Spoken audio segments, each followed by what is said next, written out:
Alright guys, welcome back to the second video here when it comes to the Synchro Cup, and this time around we are going to talk about the best budget decks that you can take to this event. If you have not seen the other video, I've talked about the best decks that you can bring, which are definitely not budget decks, and it is linked in the top right corner. Go check that out. It's basically the latest video here on the channel, and obviously, as always, we are at first going to take a look at the loner decks before I show you other viable options.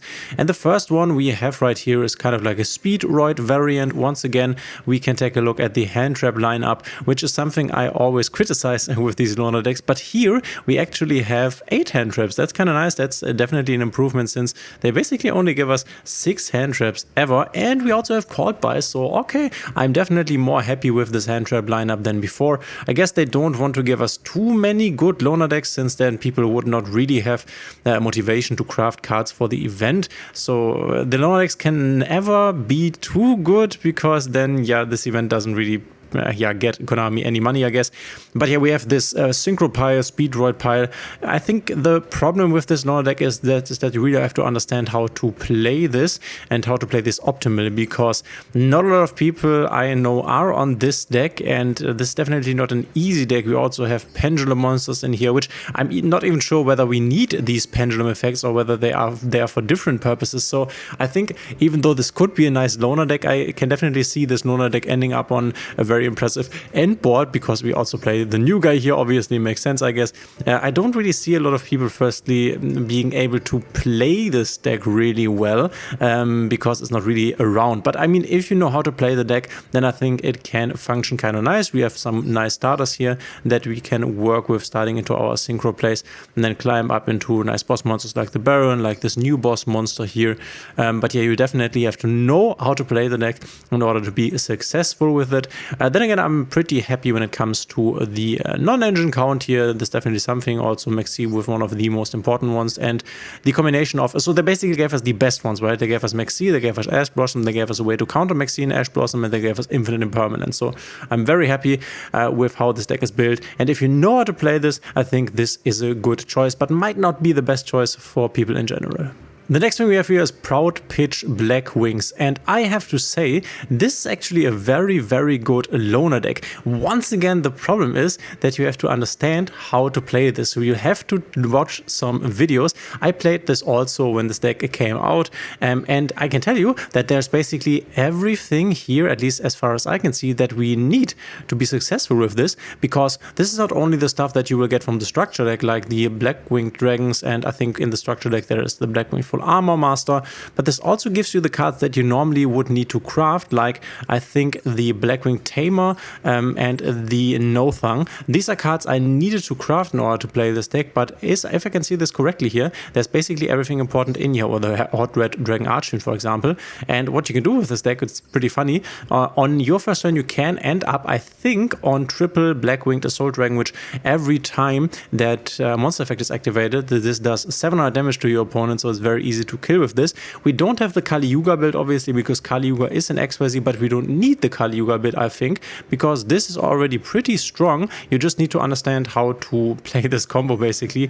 But yeah, go check out some YouTube videos for that. I think I also have a Blackwing combo guide on the channel. This is definitely a deck I have played before, and I think I made a combo guide, but this is way long ago when this came out as a structure deck. I did really enjoy this, I have to say. It's obviously not the strongest deck ever, but once again, we have this very nice hand trap lineup here, consisting of the Maxis, of the Ash Blossoms, of the Imperms, and of the Called Buys, which, funnily enough, these are the hand traps I would say you should get first when starting to play Yu-Gi-Oh! Master Duels. So they gave us these, very nice.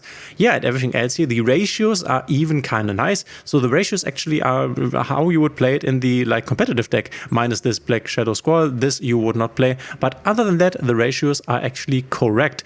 Even in the extra deck, it's kind of nice. There are some cards here, I'm not quite sure what this is, honestly, I've never seen this card, but other than that, I guess you have to complement some cards, because the XYZ stuff is missing.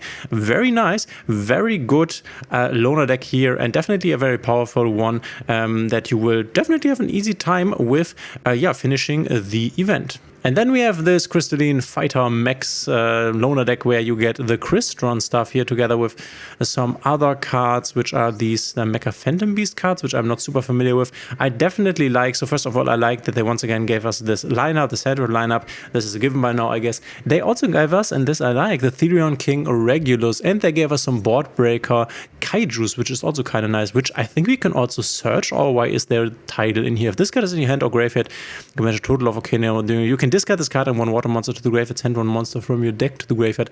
Okay, this is kind of nice actually. We have these titles that can discard something like basically a lot of the Crystalline cards.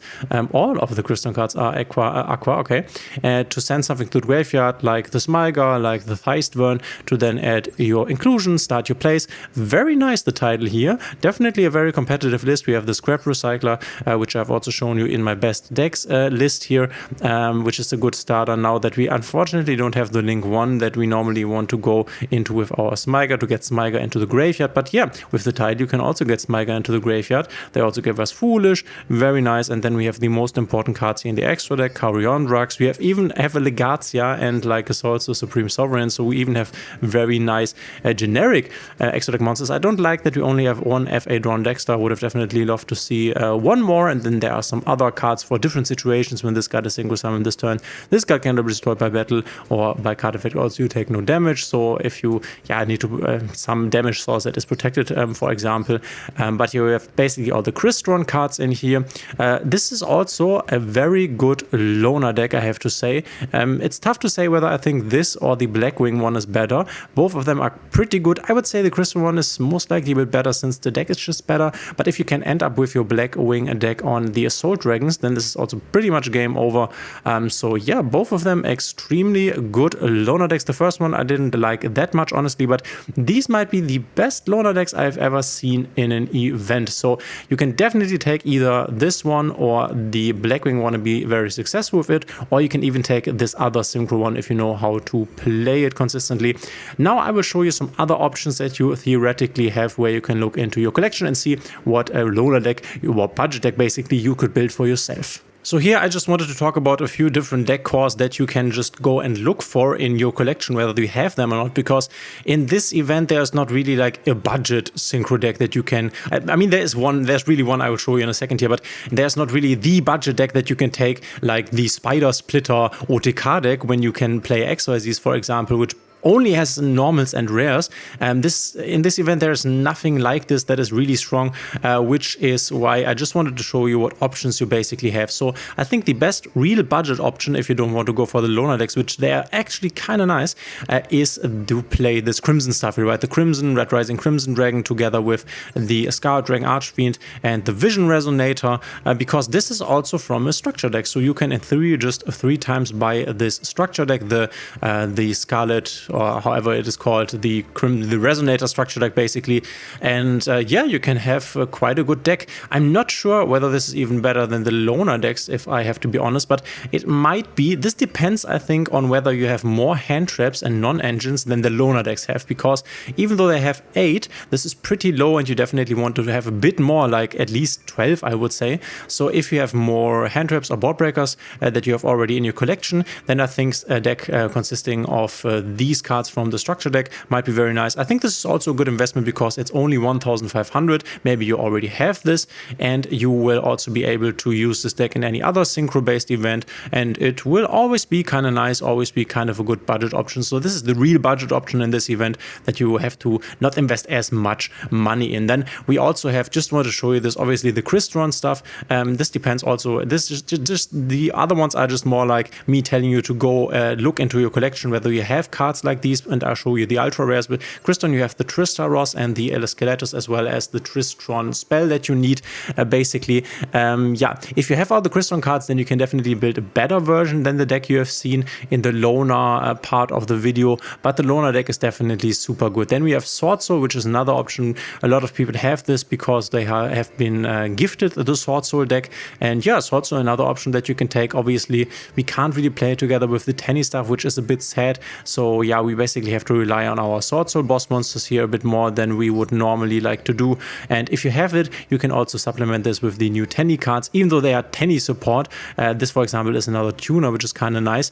You could also go, if you have it, with the Mula Atara. The Tenny cards kind of work with the Sword Soul cards, even though you can't make these link once. It depends a bit, right? So this is another option that I think a lot of people have this in their collection, and you could just go for the Sword Soul stuff. But here I would definitely be, I'm really not sure whether putting together a Sword Soul deck without the Tenny stuff is better than, for example, this Crystalline Loner deck, which is actually kind of nice once again. Then we obviously have Centurion. If you have this deck, this is just the best deck that you can play. If you want to see a list, then go ahead and look at the best decks list here. Then yeah, we talked about this Tenny stuff here. And then there's also Ice Barrier, which unfortunately the one Ice Barrier card, the one Ultra, is missing this Ice Barrier Mage guy. And you also need 3 medallions, and then you need a lot of extra deck monsters from the Ice Barrier stuff. You can play this deck, but I think it's not one of the strongest. But if you have the stuff, then you might as well, right? Because you want to go budget, you want to not waste your gems. This I understand. And then in theory, you could build something like Blue Eyes if you have the cards.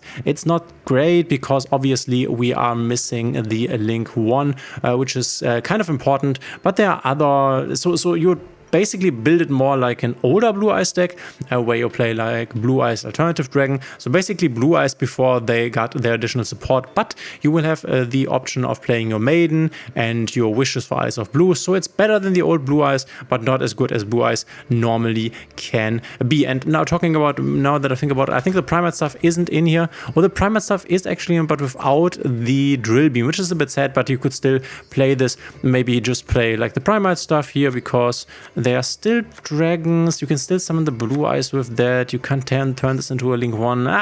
It's so. And then you might just play this Primate Scream. You can set Primate Scream instead of the Drill Beam, which is also okay.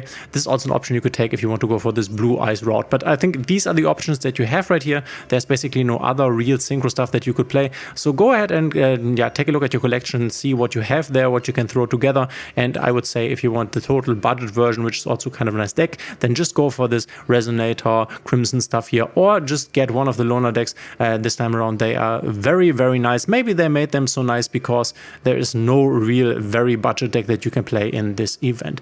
Let me know in the comments what you think of this. Do you have any ideas? Do you have any options? What are you going to play? If you like my video, please consider subscribing and hitting the thumbs up. I would definitely appreciate that. And guys, as always, we will see each other in the next one.